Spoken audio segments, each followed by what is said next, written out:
were just really just full of traffic and police officers and law enforcement and fire personnel. Every news media channel that I can think of was on scene. This electronics store is completely surrounded by ground troops, by aviation support. We had helicopters in the sky flying in tight orbit over it. Deputy McGinnis, what's our status on the perimeter? I got all the side entrances and the back entrance covered. I'm gonna want a couple of guys up on the roof with me. I, of course, was a member of the Special Operations Detail to ensure that the suspects could not escape, either out the front door, back door, side door, or the roof. The parking lot is already a carnival atmosphere, roped off, cop cars everywhere, with rifles pointed at them, but really, they're in front of you. So the rifles are really pointed, technically, at you. The vest, naked, okay? Do you hear me? Hey, you better hurry up, man. I thought maybe they would realize that they're not going to get what they want. They might as well give up and we're all going to walk out safe and sound. But I realized this is not what it's leading up to. They were very bent on maintaining control. They wanted to control things. No regard for the well-being and lives of those upon whom they had a profound effect that day. Let me make it easy with you, okay? Okay, make it easy. I know, man. And if we should, all the people in there, we surrender, go out, or we die still 50 years, what's the difference? If you surrender now, nobody will hurt you. It was very, very tense, and every decision was weighed, every move we made was weighed towards trying to rescue the hostages and get people out of there in one piece. We discovered that there was really only two ways to get into the store, and one of those was through the front doors.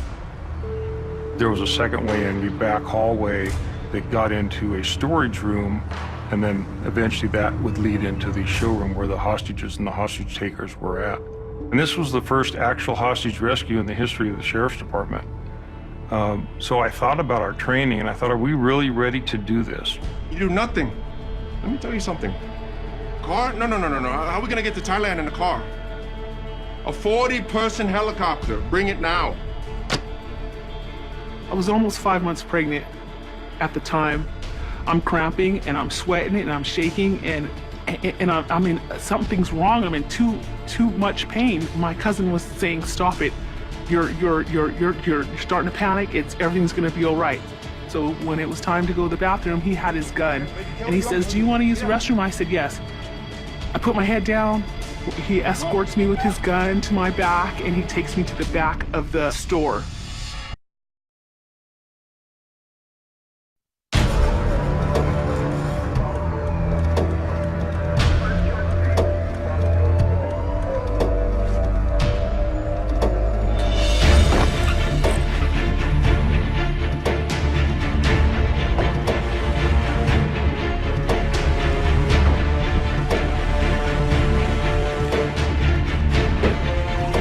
We had 2 snipers deployed in the front of the store, and then the other 7 of us were the ones that were going to be doing the entry and hostage rescue.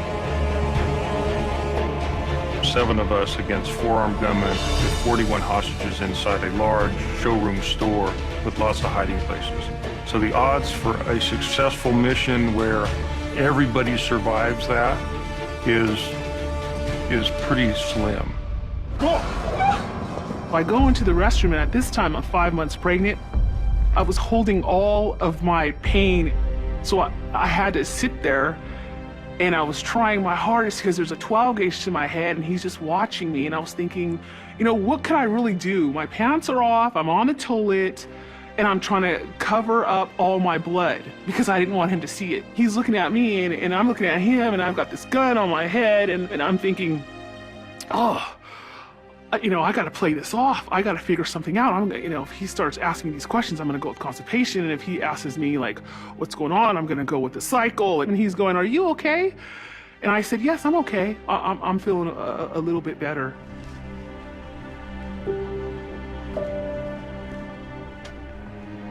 She had a miscarriage in the bathroom during the incident while a hostage taker was in the bathroom with her. For her to have to deal with that, that's huge. And we find a guy, Al, he hiding from us. And now he's gonna be the first to die. and we won $3 million. The whole time I'm thinking, I got to get out of this place. I'm in the worst possible position that a person could be in. I'm in front of everybody. I'm the one that's targeted for death. I'm going to be the first one to go. There was probably about 8, 9 people that went to the bathroom with an escort. Then Loy says, does anybody else need to go? I gotta go. You are not gonna go. You are gonna die. You're gonna die. There you go. You are not gonna go. Hey, stop! You stop or you die! I knew that I had to force their hand. I started walking to the back of the room to go to the bathroom. He said, both of you guys go and keep an eye on this guy. Both of you. Everyone else got a single escort. I got a double escort. 2 guns to my head.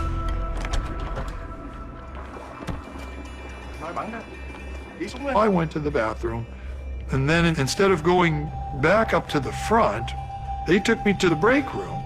I'll kill him. So these guys start arguing over who's going to get to kill me. And they point the gun to my head and say, you know, prepare to die. And then the other guy says, no, if anybody's going to kill him, it's going to get to be me.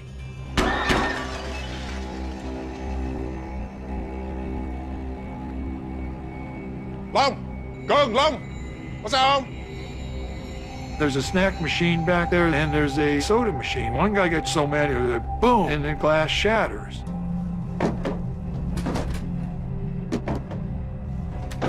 Hurry up!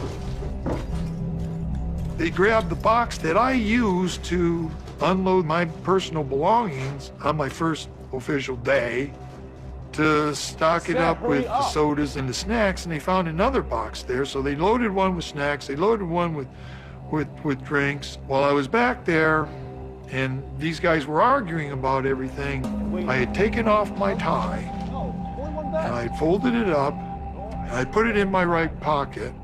I had unbuttoned the top button of my shirt to change my identity. And then when we went back to the front of the store, instead of sitting back down where I was as the focal point, just sat in with the hostages. Just change your identity, get out of being the focal point. I really wish that John had done the same thing. No! How'd the old lady go out? Who? The old lady! Up to this point, it was quite disturbing because of them not knowing exactly what they wanted. They finally decided they were going to do something. The area that I sat down in was next to 2 mothers that had 3 children there. They decided that maybe they should let the girls out and free them. So the ringleader says, let the old woman take them out. I turned around and looked to see who he was talking about. And with that, one of the mothers stood up and said, can I take them out? And he says, no, the old woman, take them out. Well, by then I realized he meant me. Get up. I stood up, and the one little 4-year-old didn't want to go with me because I guess she had been taught never to go with strangers. She didn't want to go, and her mother had to convince her that it was all right to go with me. So I grabbed her by the hand, and the littlest one and the other 6-year-old followed me out, and we went out the store. But until I got past the glass doors of that store, I still wasn't sure that they weren't going to shoot me, and I was going to be the one that was going to be the example. I was glad to be able to go out, but I felt sorry for the mothers that still had to stay in there, not knowing whether they would get out alive to raise those children. No, I know the deal, but if we come out, you kill us. No deal. How do I know you do what you say, huh? We're not going to jail.